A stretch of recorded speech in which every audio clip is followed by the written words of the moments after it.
most difficult part of doing it was knowing we had that 62-minute cap. I've long believed that this subject really deserves the eyes on the prize treatment, you know, like the 15 volumes set, where you have whole sections about whole different aspects of sports and politics. And I'll also say that in utter honesty, that that's now probably the 15th time I've seen it, and I still get moved by watching it, and it's has everything to do with the people at the Media Education Foundation and the work they did with the music and the clips. I mean, it's still just a marvel to me that the process of me looking into a camera and talking turned into that. Like, I thought the only thing the film would reveal was that I have a really big head, but it actually reveals so much more. I know that was your goal, Seth. Reveal more than that I have a big head. So congratulations. Yes, sir. To kick things off, if you can do me and all of us a great favor of answering the question of who is LeBron, obviously to you.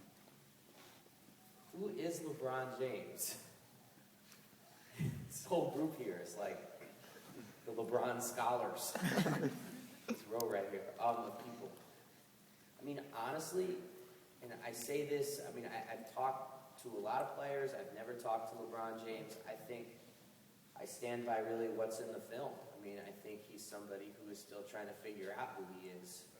I mean, one thing I do know a lot about is, and that I've studied a lot about, is the professionalization of youth sports. And I've seen young athletes who have some talent immediately get very isolated from their community, immediately get very isolated in terms of how they're raised, in terms of the ideas they're exposed to.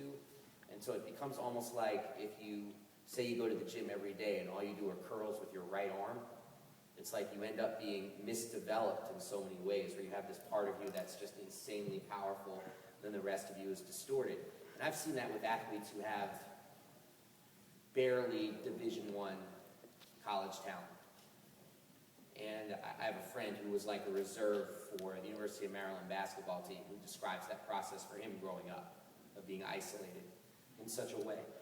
And so then you think about LeBron James, who's probably the greatest basketball talent ever. I mean, let's see if Blake Griffin gets a jump shot, but at this point we'll say best basketball talent ever in terms of his prodigious skill. And then think for a second about how isolated he must have been, because there would have been people who would have seen that at the earliest possible age. And so I think that creates a situation where he's still trying to figure out who he is. I don't think he's completely in the camp of, I'm going to be like Michael Jordan or Tiger Woods and be a brand and nothing else. And he's certainly nowhere close to the Muhammad Ali, hey, I have this amazing platform, I think I should use it to do something about the world. And I think there's a way in which he's feeling his way through it. And I think what's so unhelpful about the sports world today is that it doesn't provide space for athletes to even figure that stuff out. I mean, you saw that over the summer when he was asked by Soledad O'Brien on CNN, do you think racism played a role in some of the reaction in Cleveland? And he said something more than Michael Jordan would ever say, which is, yeah, I do think racism played a role. And of course, that's far less than what Muhammad Ali would have said. He would have said, like, let's take a torch and put it to Cleveland and burn those crackers to the ground. You know, he would have, who knows what Muhammad Ali would have said. But all he said was, yeah, I think racism played a role.